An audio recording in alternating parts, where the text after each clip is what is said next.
Kita pa. Hello guys, welcome again sa aking YouTube channel po. Ito po at ito po ipo-pull out ngayon na mini dump truck na natulungan natin na nakabili po na taga Batangas City.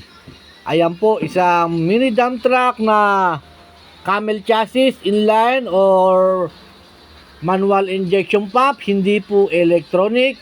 And then pina-change color po nila yan, and then pina-high side. 25 feet po yung high side body niya. And then ayan po, dinidikitan na po nila ng sticker. At ipo-pull out po ngayong araw na yan. At pakita ko lang po sa inyo yung finished product po dito. Ito pong ating natulungan na taga Batangas, ang ating pong subscriber na nagpasama po sa atin.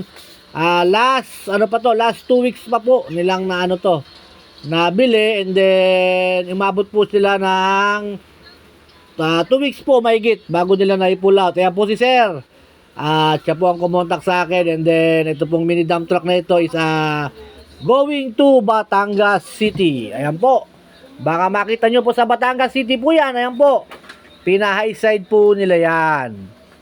At igan po ang itsura ng kanilang finished product. And then ultimo security guard nagtumutulong sa pagdikit ng ating. Ayan po, finished product at going to Batangas City. Sa mga naghahanap po ng truck, tawag-tawag lang po kayo. Mag-iwan po ako ng cellphone number dyan para gusto nyong gayahin yung truck na ito. Marami pong available. At ipapakita ko po sa inyo yung mga available ngayon dito sa yards. At pasensya lang kayo, medyo napatayo ko yung aking camera. At medyo maliit ang screen ang ipapakita ko sa inyong next video, kaya medyo pasensya na kayo. Ayan po, at mini dump truck 4H F1 engine, camel chassis, and then ready to go na po.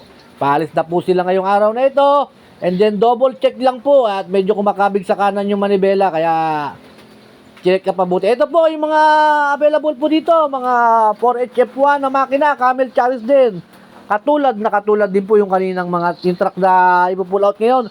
Ganito po itsura niya dati nung binili, and then pinuli recon, and then okay na, gumanda na po. Ganyan po ang magiging makikita nyo muna sa simula, and then saka po siya i-recon pag nagustuhan na po ninyo. Ayan po, may 4D36 din na canter mini dump truck. At ayan po, mga inline po itong papakita ko sa inyo, mga hindi electronic. Tandaan nyo, hindi electronic ang pinapakita ko sa inyo. Lahat camel chassis, inline, manual injection pump, and then manual transmission. And then maraming salamat po uli again sa mga nanonood at sumusuporta po ng Subic Truck TV at sa mga nagpapasama po sa akin dito sa Subic. And then maraming salamat po sa inyo mga sir. At napakabait ng aking mga nasasamahan ngayon sa Subic. At may mga kasama tayong mga pangilan-ilan na talaga namang ang gagaling makisama. Pero halos lahat naman sila ganun. Magaling makisama at magaling makasama sa pagpasyal nila rito sa Subic. At lahat naman po sila nakakabili. Thank you very much po.